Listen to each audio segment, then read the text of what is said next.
Hi, எப்போவுமே கொக்கியை தைக்கிறதுக்கு முன்னாடி இந்த மாதிரி ஹோல் போட்டு அதில் மாட்டிட்டு தைச்சிங்கன்னா உங்களுக்கு தைக்கிறது ஈஸி, சீக்கிரம் அந்து வராது.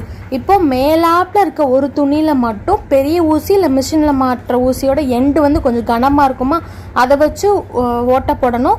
மேலாப்பில் இருக்க துணி ஒன்றில் மட்டும் போட்டுட்டு இந்த மாதிரி நீங்கள் மாட்டி விட்டிங்கன்னா ஈஸியாக வந்துடும். ஃபஸ்ட் டைம் பண்ணும்போது கையில் பிடிச்சி படமும் நழுவுற மாதிரி இருக்கும், அடுத்து மாட்டிட்டிங்கன்னா ஈஸி.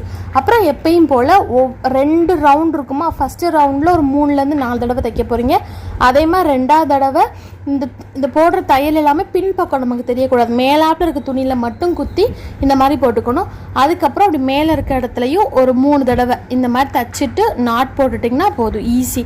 ஃபஸ்ட் தடவை அந்த ஹோல் போட்டு நீங்கள் மாட்டும் போது மட்டும் நழுவிக்கிட்டே இருக்கும்.